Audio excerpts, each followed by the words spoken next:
Howdy, howdy, howdy, and welcome to episode 12 of the DirtInfo Podcast.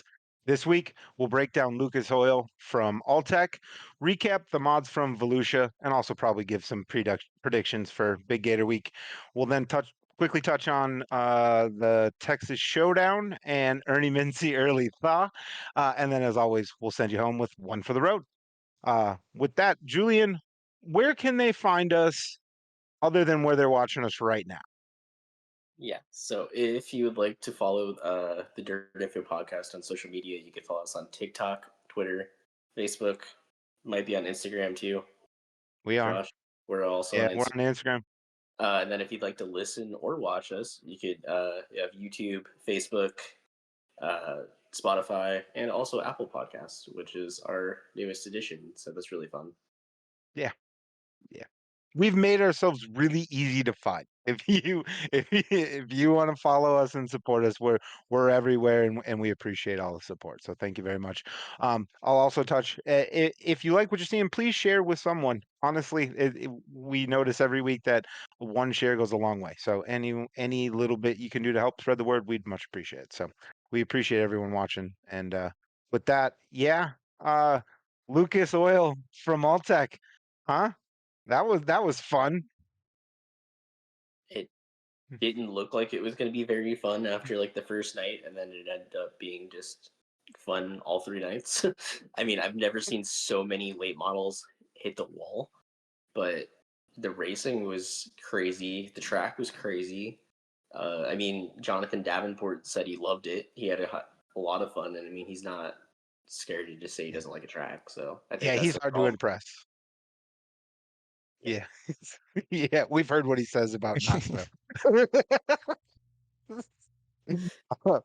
Yeah, But that Saturday's feature, I mean, all the features were bangers. Saturday's feature was, I think, definitely race of the year for sure Oh as of yeah, right now, at least, and it's going to be absolutely. hard to top.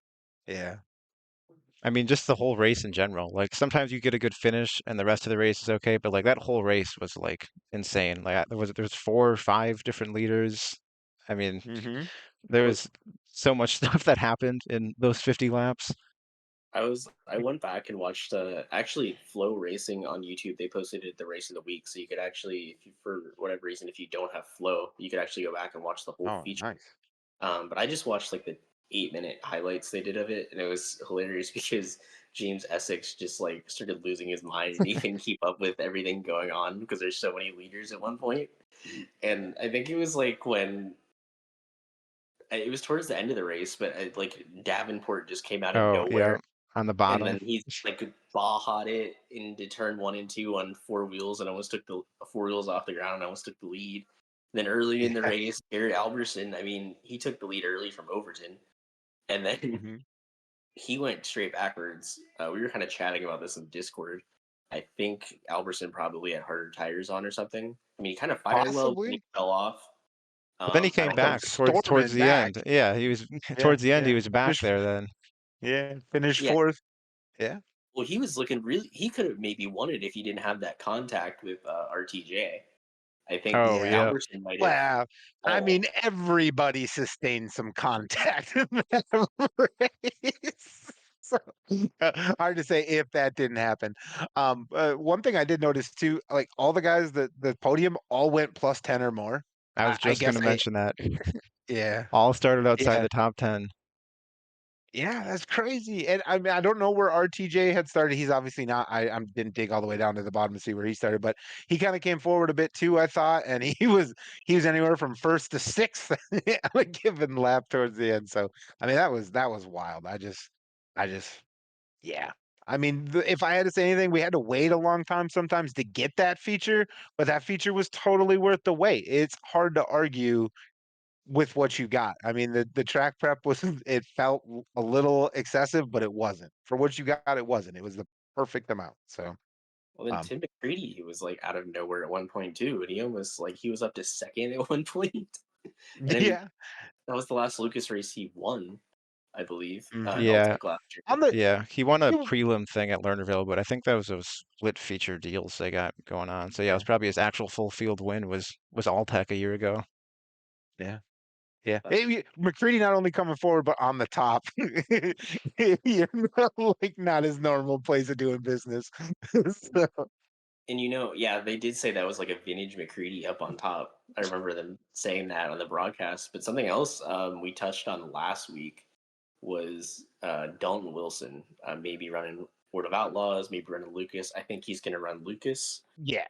because he had two, what is it, third, second, and then I want to say he was like seventh or something, but he kind of Six. charged through sixth. Okay, yeah. Yep. But Yep. he had charged through the pack to get to that position. I think he was like back in like 15th or 16th at one point that I saw Mm-hmm. on the ticker. So Dalton Wilson's looking really good. Garrett Alberson's looking really good.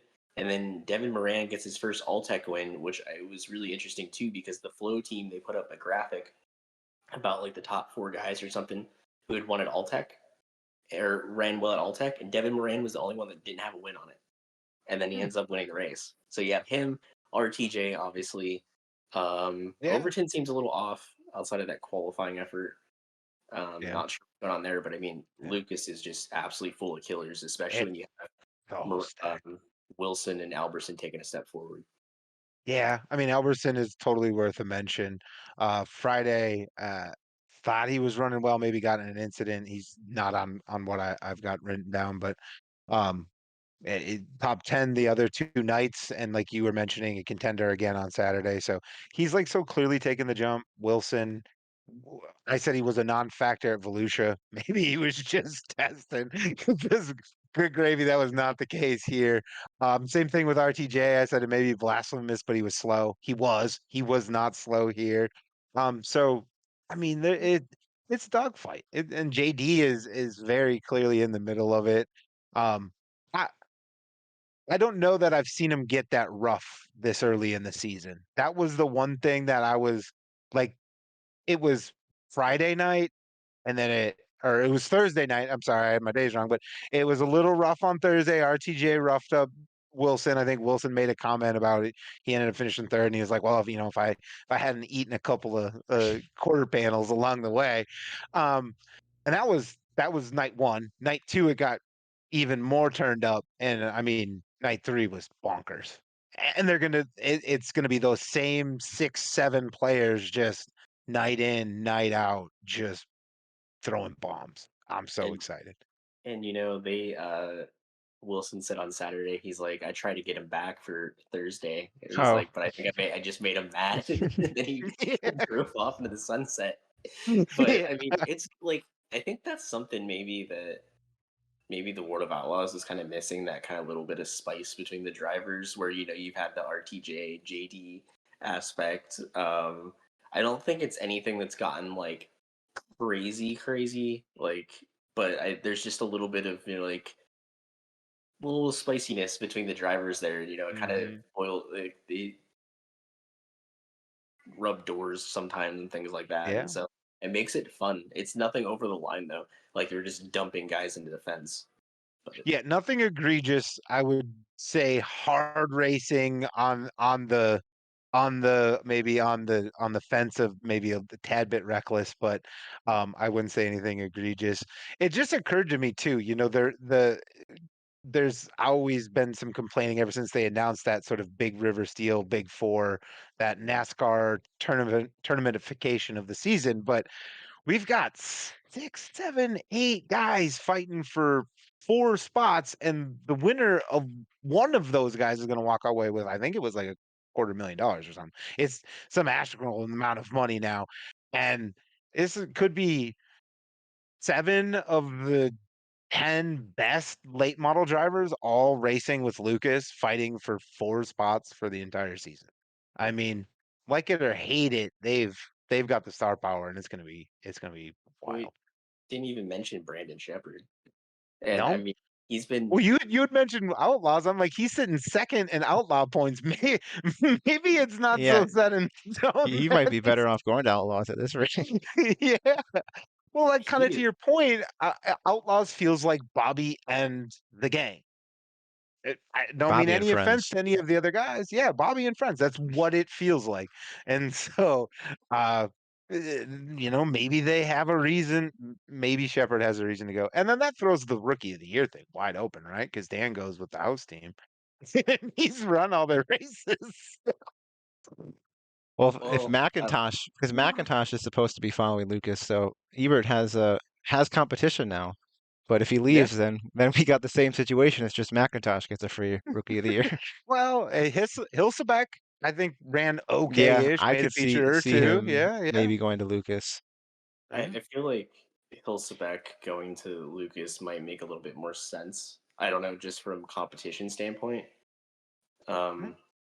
I don't. I mean, he's also seems to be running better with Lucas. I mean, he's been to all the Lucas races so far. Mhm. I haven't checked if he's checked in at Ocala today for practice, but I would have to assume so. I mean, I don't know. Maybe we can have a quick on-share look while we chat about it. But interesting you bring up Ocala because we were just ranting and raving last week about how good the racing was with the mods. And now we're ranting and raving about how good Lucas Oil was at All-Tech. I'm a little pumped to see what we're going to get out of these guys at Ocala. Like it feels like all of that is going to make for some fireworks. Hilsebeck is at Ocala, by the way. Right on, right on. Our producer's always on it with the fat checks. So Yeah, I yeah. am looking forward to Ocala because I don't know, it's just a weird track. It's not as weird as East Bay. At least, I mean, shape, it's definitely weirder than East Bay, but I feel like East Bay always raced weird. Like, that's what the driver said. But yeah, Ocala's just shaped so weird. And I feel like Mhm. some guys are really good there and then other ones are like really bad there, it seems like. yeah, I mean, and they took away it The had show. like the shelf on top, so I think maybe that has something to do with it. I mean, the mods were fantastic there. I mean, Hmm. I didn't have as many as they probably wanted, but I mean, I thought the racing was pretty fantastic. So Yeah. um, I don't see why not. And then I mean, Ocala just has Ocala and Alltech have all the big bangers coming through. You have Lucas, you have USAC going there, obviously, and then Short Track Super Series is going to Alltech Yeah. end of this week, so that should be pretty awesome. And I know Chris Moore, who no longer is with the Short Track Super Series, I guess, but he said Alltech is maybe the best track in the country, and it stirred up some controversy on Twitter, so that was funny. Right But I on. guess Right on. he said that after Thursday, I think, and I think it kind of proved him right. Yeah. They went on to prove that point.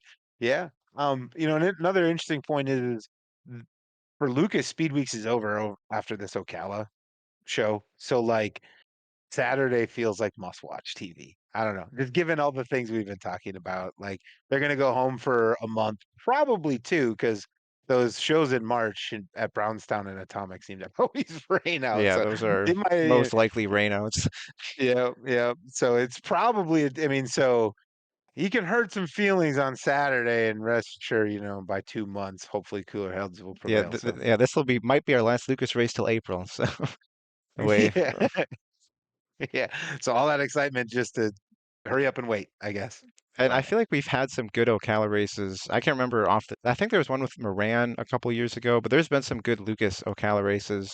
Now, curious how it'll be for what, 5 straight days or something? It's Tuesday to Saturday, right? yeah, I think they Tuesday run, to yeah, Saturday. I think they're doing that same thing they used to do with East Bay, where they have the two non-points yeah. Some days. guys don't have to race or whatever. I Yep, know. I think yep, Davenport said he's gonna run because he said usually he didn't at East Bay, but he said he's gonna run all of it at Ocala. So yep, yeah, Yeah, he's having so much fun or something. He's just gonna run the whole thing. yeah. yeah. Why the heck not? So yeah, I think that that will be probably. No offense to Oh, All Tech in the Short Track Super Series, but I think I'm going to be watching Lucas. also at Ocala, speaking of Saturday being must watch, 32's showing up on Saturday. So Oh, that's that right. adds to it. Yeah. Yeah, Because, and that's been that was one thing I felt like was kind of a little bit missing with all of that is I know that's Lucas's product of the Lucas's guy. Heck yeah, but you see all that and you can't help but go, we're missing one guy. Yeah. We're just missing one, just one. And so, and yeah, it sounds like it's just Saturday, but he'll be there Saturday. So, Yep. yeah. But anyway, with that, they're awarding big gators on Saturday as well, for Volusia. So we had a little appetizer this past weekend. They were handing out some mini gators. Um, Julian, you had mentioned a particular wrap caught your eye when we saw UMP mods at Ocala. And turns out that it's more than a pretty wrap. But anyway, we're talking about Cole Falloway. Yeah, Break him down for us. I mentioned Cole Falloway at Ocala, and I was like, I honestly didn't know much about him, and so I was kind of curious. And then he ran really well at Volusia, so well that he won 2 of the 3 races, and then the first one he finished 4th, and he'd never been there, he'd never seen Volusia before. So obviously his wrap is pretty fast. And then as we're recording this on Monday and we have the racing going on in the background, I think he just finished second or third in Third. I his think it was third. little He prelim was right feature. there for the lead. But yeah, he's Yep. off to a good start for the second week at Volusia, I guess you could call it. Big Yeah. Gator Week.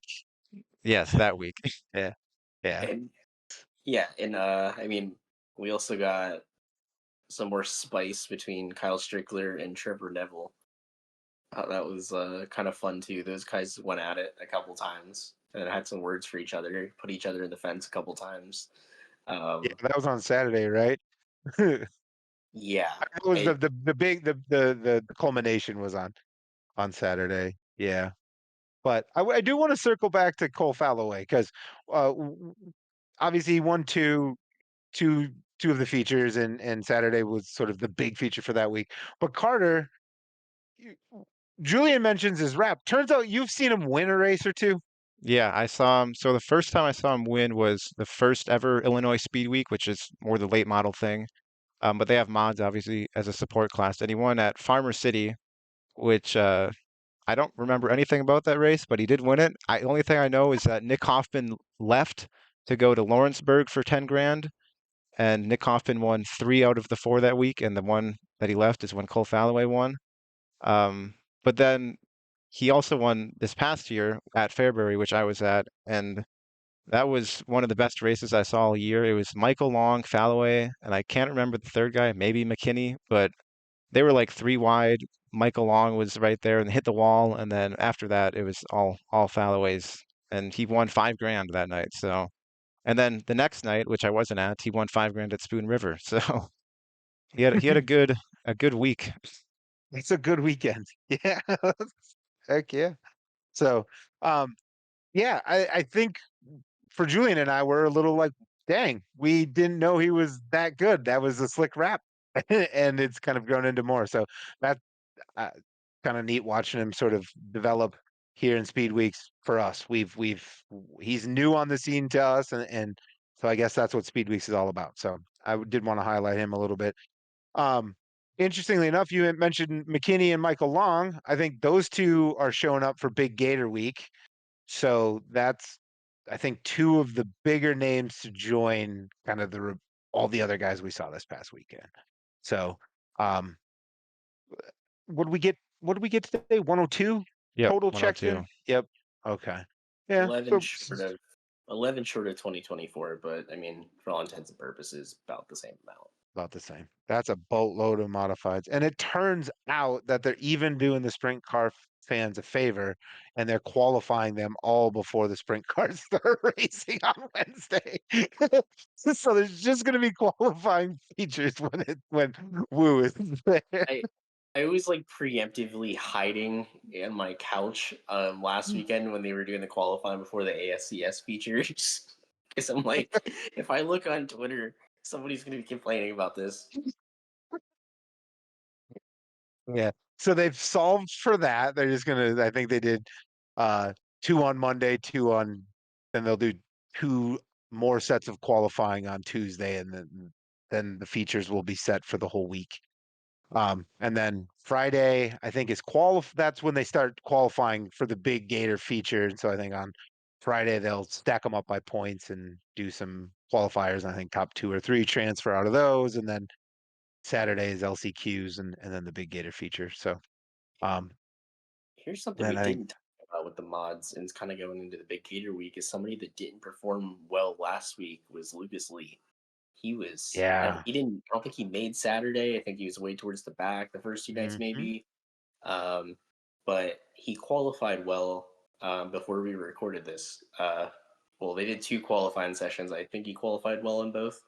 Can't really remember, but Uh, I'm wondering if he was just testing some setups or something. Because I'm assuming he wants the big gator. He did run Ocala. No, I don't So think so. yeah, mm. so I'm interested to see what Lucas Lee can do. Yeah, he was suspiciously quiet this past weekend. Like, I don't know. I expect to see him up towards the front more than I did. So that did catch me a little bit for a loop. I think Julian, didn't you predict Dustin Sorensen was going to win on Friday? um, and so hard jinxed him, but he's made all the features. He finished okay. That's one thing I'm keeping an eye on. It's interesting. He's doing the whole USRA Longhorn deal. I have no clue what kind of car he has down there. It just looks funny without all of the decking around the engine. I'm used to that with the USRA cars, and they're just open motors on these UMP ones. But anyway, I digress. It looks funny, but he's one that I'm curious to see if he turns it around this week or if he just continues to run kind of the same. Um, By the end but of the World of all late models come into Volusia, he'll have a lifetimes of experience in about a month. yeah. He's been there. He's been there since the first, what, the Sunshine Nationals, I think he was down. Yeah, Yeah, obviously. He's yeah. been there forever, hasn't left. And there forever. He's been in that mod too all year. Like he was at Votto and then came. I mean, so he's just been racing 2 classes. It's like I, nonstop. I do wonder, like, I'm curious because we talked about, even before the podcast, we were all sitting here chatting about the differences between UMP mods and like USRA mods. And obviously, Sorensen does not have the big sail panels, spoiler, and everything like he ran at Votto. Hmm. So, is this like a different car? Is it is he running it for someone? Because I don't think I've ever seen him run a UMP modified elsewhere. Yeah, I mean, Is he just all questions that probably are contained on Facebook. He's looked for. So um, well, honestly, I Dustin don't know, but it's a Sorensen? If great you're watching, question. please tell us. Yeah, like it's a great question. Did he just because he was already headed that way and already had a modified in the car? Did he just pull the spoiler off and buy some Hoosier tires and whatever? Because the motor's big, right? It's a USRA motor. It's not like it's a little tiny the crate motor or anything. I'm sure it's a big bad motor. So yeah, I assume with enough finessing, he could make it work, and it already had it in the trailer. So Well, that's what look we were talking to about Gene Nicholas, who actually won the first features recording this tonight, and it looked like he had a modified USRA car. Gene yeah, Nicholas from Arkansas, so it looks like it kind of looked his sail panels were blank, yeah. so they look different. I remember way a few years back when I was watching Chase Holland and he was kind of getting started in the USRA stuff and the UMP stuff. And eh, there's definitely changes. I remember him having to switch the car back and forth over. He was running one car and then every time he'd have to switch it this way and then switch it that way. And so I assume you can do it with enough mods, but I don't know what they are. Again, as we've said almost every episode, we're not technical folks. We if you want us to put the tire on, we got you. Beyond that, man, we're probably outside of our leagues. But we like to learn, so if you actually know something, leave Facts, a comment or facts. send us a Yeah, message, and we'll be happy to talk about it. yeah. But since Learn we us have up. all this, like, since Dustin Sorensen is the most experienced guy at Volusia, apparently, is he gonna win the Big Gator on Saturday or the race on Saturday? Because there's like 3 different things up for grabs on Yeah, there's Saturday. a bunch of Saturday's the big race. That's like yeah, the one you want to win. So yeah. I think they give out 2 gators for that on that day. They give one for the winner of Saturday's race, and then I think they also give one out for the week-long yep. point winner. So, like, if we can throw out UMP, Florida Speed Weeks, and Dirt Car National points or whatever other things they're counting for points. If let's do some predictions. Actually, I like where you're going with this, Julian. Let's do one for the race Saturday, and then one for the week's long points winner. I'm not picking Sorensen. So to your original question, no, that's you guys can probably guess. Alex Williamson. Josh's But- best friend, Kyle Strickler. yeah. But I would actually I don't want to bogart that one because I think he's in play, but who wants to go first? Carter, you want to go first? I think it's fair Yeah, that I Carter I goes can first. start. For the points, I'll go with Strickler, but for the race itself, I'll go with Trevor Neville, Mhm. who has looked fast there. I didn't see much of this past week because I was just busy. So I don't know how he did this past week. Apparently, him and Strickler were slamming into each other. That's about all I know. But I know at the Rudiman, what, in like November, he was right towards the front. Did he win it? Who won? Was he the winner of that? No, that Strickler won the Rudiment. Yeah, but I know Neville was right up there with him if I remember right. So and I Mhm. think he just won tonight, didn't he? Didn't he win? Yeah. So Yeah. You got a granted, big lead. Strickler wasn't in that race, so who knows? But I think Strickler will win the points and Neville will win the race. Minor All right. detail. For me. Yeah. All right. And then Julian, I'll let you go. Well, I'm gonna go Fallaway for the points. Winning the race. I was gonna pick Trevor Neville actually, but I'm gonna go. I'm gonna if he runs well and he wins this, we're gonna claim him for USMTS, and I'm gonna go Will Krupp winning the race. Um, man, I had Will in the back pocket. I was maybe gonna pull him out. Because I think I've lost Strickler to both, right? Is that if I'm remembering correctly, one's got him for the Yep. race and I got yeah, him for the Oh, one's got him. points. I didn't No, you take didn't. Strickler. No, I you took took Oh Will no, Krupp. you still have Strickler All for the right. race. All right. So I will actually not take him. I think for the race, I'm gonna go Michael Long. I think on Saturday, Michael Long's gonna get it done. I don't know why, just other than he's the UMP national champion and the Mars national champion, and um, I don't know. I think he's just gonna come down and get it done. I think he has a new car too, doesn't he? Is he the one with the BP Yeah, 32 yeah, modified? that's Yeah, him. yeah. Okay, yeah. So that too. So I guess he's running a Pierce modified chassis as well. So well, let's go with that. That's why we'll take him for that. And then for the points, um, I'll take Will Krupp. I was gonna. I don't even know how he qualified today. I have no idea. I just thought it was neat seeing Will Krupp run well. Actually, no lies. I'm gonna change my mind. I'm gonna go Kurt Spalding. I was gonna say nobody took him, and he's actually the one leading it. I think. I'm gonna go Kurt Spalding for the week long points. That's what I'm gonna do. And Will So Krupp did set last group, and he set quick time, and I think Group B for the first set of qualifying or something. okay. So over David Strenney or over Neville actually. Yeah.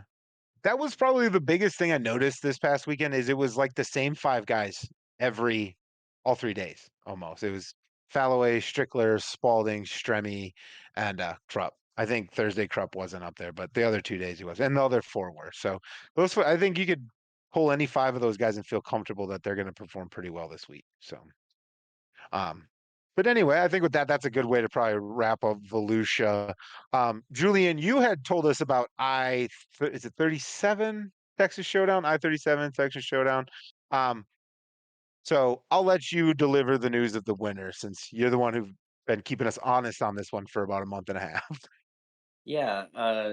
So I-37, obviously supposed to happen like They're 12 in the months ago, dome. not literally. Yeah, they're in the dome. But they actually ended up with way more cars than I thought, especially being a reschedule. They ended up with 49 mods. And a guy that won it was actually at the Dome, so he wouldn't have actually been there. And Jordan Grabowski. Oh, yeah. Worked out good for him then. Yeah, Got so he just rescheduled. got 10 grand, and he wasn't even going to be there. He went ahead and planned on it. And then it was mostly Texas drivers, but the out-of-state drivers actually kind of ended up dominating the top part of the field there because you had Isaac Malicote, Trevor Fitz, who's like California, He Iowa, however you want. ran in the Yeah, Midwest like all summer, I'm pretty sure. I yeah, feel like every time I turned on Marshalltown, he was having a terrible time.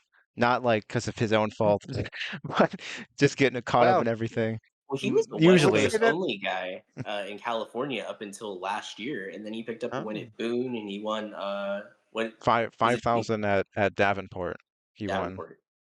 yeah. Yeah, I and will say then this though, I didn't know much about him. The one thing I saw of this whole race is I watched the free preview and I saw Trevor Fitz bust the left front on a Uke Yep, tire in his heat race and proceed to outrun, like drive by three guys. He's just very fortunate they didn't go yellow because I think that would have been the end. But they didn't, and he won the thing, and I thought that was pretty cool. So he made a fan. yeah, and somebody that didn't show up that we was supposed to was Kate Dillard.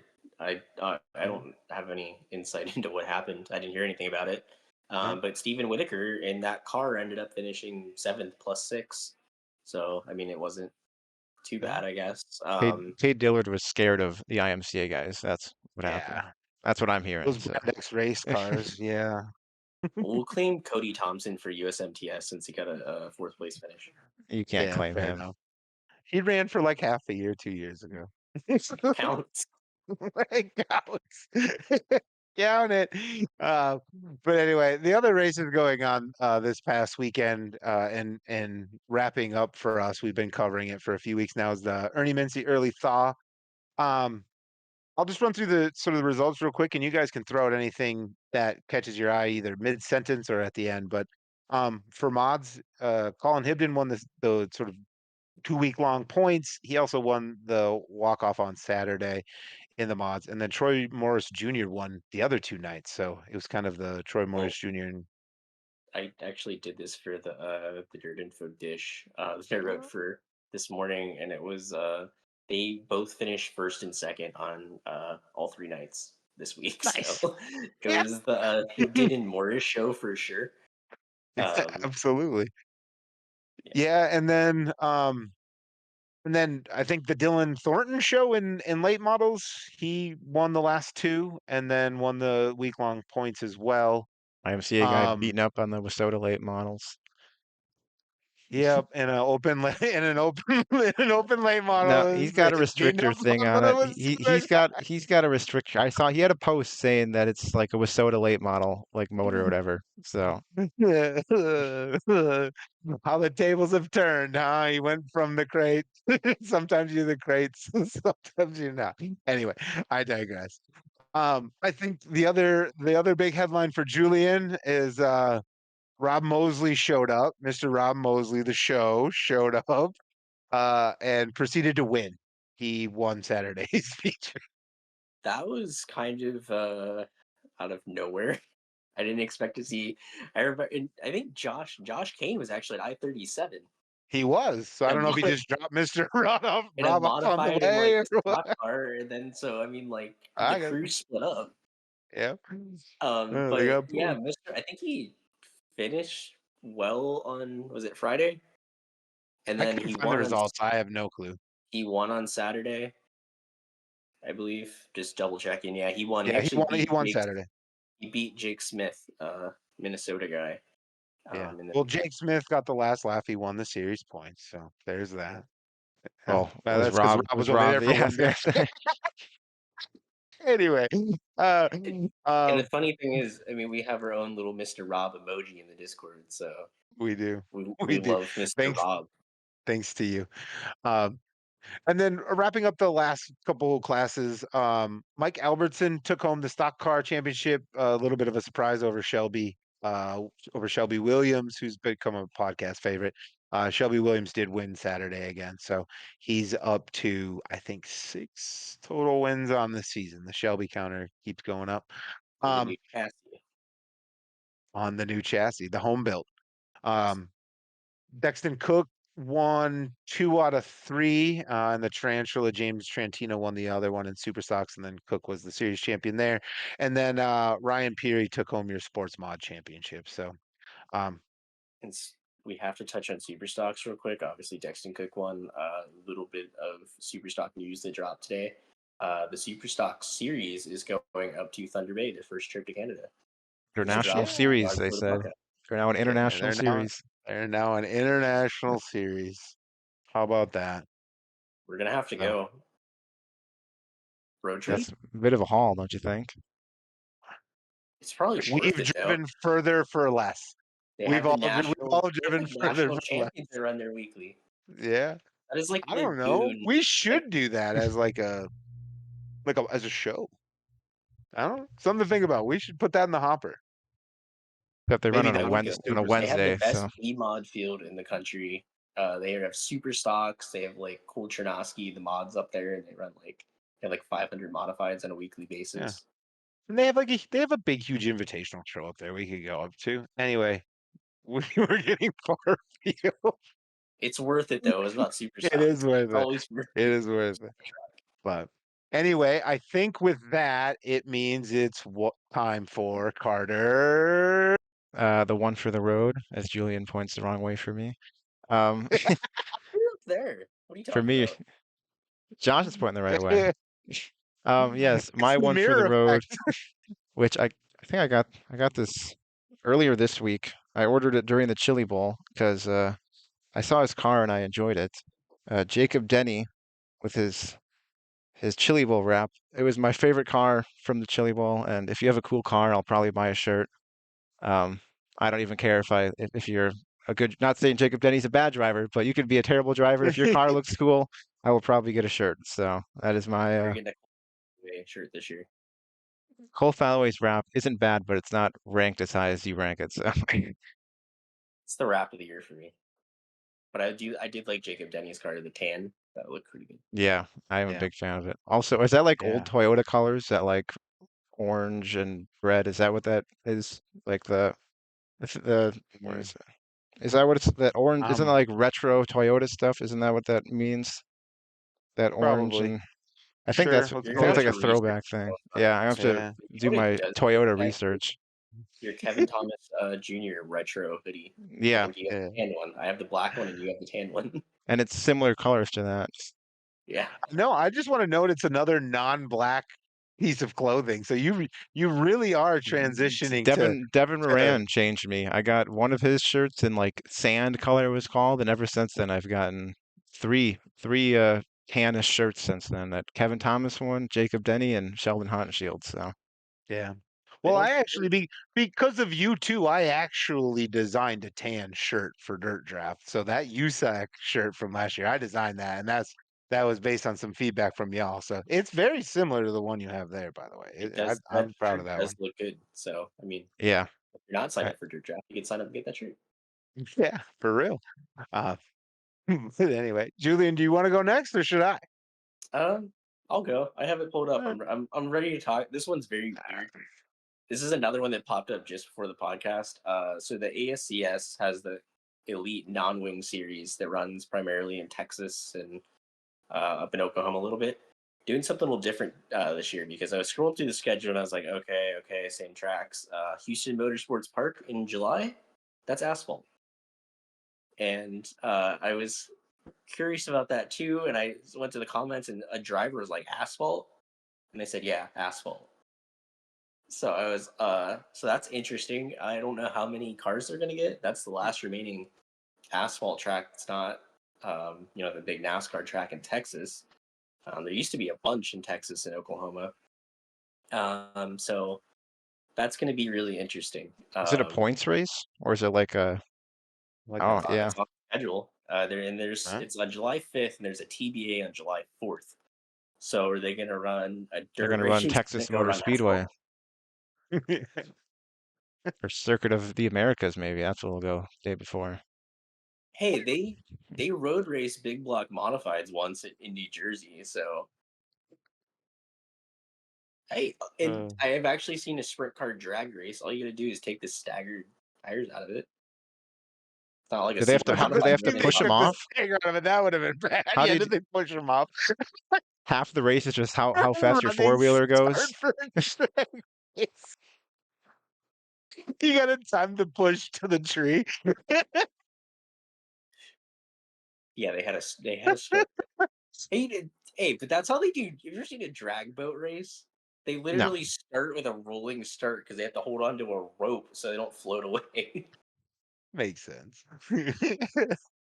Uh, anyway, well, we'll hear more about that around Independence Day. It sounds like they're gonna give that a go. Honestly, what do you got to lose, right? Well, Eh, Southern All Stars did that at Anderson, and they're doing it Yeah, again with the dirt late models. So yeah, yeah. I mean, if you think it's gonna, we're talking about it, so it wasn't the worst idea in the world. yeah, apparently it was a good idea. They got some PR for it. So, uh, anyway, I think, well, obviously I'll end it. But I'm gonna mention, USMTS dropped their schedule finally this past weekend. Um, and it looked like a kind of a fairly normal schedule, although I did note it was a little light. So I went in and dug around, and it does look to be about a third lighter. I think they usually do somewhere between 60, 65 dates. Looks like we got more around like 44 to 47. So, um, I thought that was interesting. And then you add in sort of a storyline that I've been talking about throughout this podcast is that we've got these satellite USRA series. So between the Northern Lights up here in the Minnesota, Wisconsin area, and then you've got the Heartland and sort of the Missouri, Kansas area, and then you've got the ARM series sort of more in the Texas, Arkansas, Louisiana area. Um, and most of those have announced some healthy portion of their schedule or all of their schedule. And so, being the nerd I was, I kind of compiled it. And I will honestly say they did a fairly good job of not scheduling over each other. I think in years past, there's been some conflict. There's a few little conflicts here and there. But for the most part, they've managed to avoid each other a lot better than last year. And I think that goes to the bigger point where I feel like USRA and these modified series are really investing in like this idea of an ecosystem. They want to build up everybody. They want to give everybody an opportunity to race in an economical way, against better competition than you might find at a local track. And I think everything they're doing is bearing that out. And so I just thought it was worth a mention. I could be off here in left field. I have no inside information on this at all. I'm just reading tea leaves, but that's what I see. And it looks kind of cool. It looks like a different way of going about it because we're seeing a lot of other folks, I think, trending more to the one-off big event. And that's cool, neat, and awesome for this year and maybe even next year. But like at some point, if we're not building up racers with capabilities and equipment and talent and experience to go win these big checks, we're cutting off the pipeline somewhere. So I like the idea of the USRA investing in a pipeline to keep the Premier Series flush with talent. And USMTS can hang their hat on this. They've sent so many guys off to late models who have run really well. So it's not like you just that's the end of the line. There's another place to go, and they've proven that racing with them does lead to success. I mean, we talked about Hilsebeck earlier. He's run some USMTS, Gustin, Sorensen, yada yada yada. The names are long, but anyway, I just like it. I just think it's a more holistic approach and a better long term approach than just trying to get these big 100K shows here and there. No knock on those. I think those are just as important, but everything can't be a big event because then none of it's a big event. Well, not everything. I mean, if you ran, imagine NASCAR schedule if it was just Daytona, Coke 600, Brickyard. I mean, you Right. need to have the other events too, because not everything could be the big one. And then just to quickly touch on, kind of like a feeder system almost, kind of the way the All Stars are, especially in their reincarnated era now. Where if you look at the All Star Circuit of Champions roster right now, it's really more unknown drivers. It's not your Tyler Courtneys, your Zeb Wise, Parker Price Millers, who are notable guys. These are guys that belong on a regional tour. They could build up. They can get Mhm. a taste of touring. It's not crazy schedule. Um, they could make a name for themselves. Running the All Star Circuit of Champions, and then they could boost up to the big leagues with the World of Outlaws or Highland it, right? Kind of like the IRA is the same way. So you have these little more regional tours, fast too, even though there's conflict there. But my point, uh, you have to have these But little feeder things. Then when you get a taste of it, then you go up one of the bigger ones. yeah. I mean, without it, you just choke it off, and it just becomes this whole idea of like, well, the big show's the only one worth watching. It's like, no, it's not. Like the local show's worth watching, the regional show's worth watching. Like they're worth going out and spending money to buy a ticket and to watch and buy concessions and be there. And, for guys like us, tweet about and try to get more people, like, they're worth it too. I want, I am the most pomp and circumstance guy you might find, like, definitely on this podcast, and maybe like in a wide swath of dirt racing. Like, I want the four wides and the fireworks and the pretty girls and the whole, the introductions and the whole nine. I want every part of it. I do. I love the show, but I can't even do that every freaking time I go to the track. Like, it's got to be reserved for the biggest and the baddest occasions. But there can be a ton of other moments that are super cool, but they're just not the biggest and baddest ones. And those are also worth going and supporting and worth everything. So, 4 wides for big shows only. Fight me. oh, I mean, I don't need fireworks for every show, but if you want to have your walk-off feature, I guess for me it would be Hornets go forward wide before on a pace lap before you run it. I'm here for it. My point with that is, though, it's like, I feel like it, like what you say, and it's kind of lost its luster a little bit with, it's supposed to be, this is a big thing, but then everybody does 4. I've seen 4 wides for weekly shows in some places, and I'm just like, it's like, it makes it less special to me.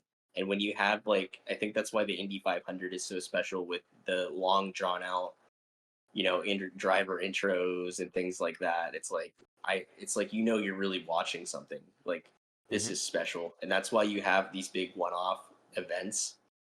But they can't be the whole thing, because if they're just that, then they're meaningless. So Right. have them, but just in moderation, I guess. Right. Have them, and then have the other cool things in between that get us really excited for that next big badass thing. You know what I mean? Like, there's value in having the whole ecosystem healthy, not just the tippity top and everyone else, Hopefully hopefully you can afford to have this huge rig for $300,000 shows a year, and you're not going to use it otherwise. Otherwise, you're not racing. So anyway, all right, guys. I've said enough. We've all said enough. I But want to add one thing on the 4 wide. Stop doing 4 wides on a prelim night to a big feature too. Like Knoxville Nationals, like, keep the 4 wide for the big feature.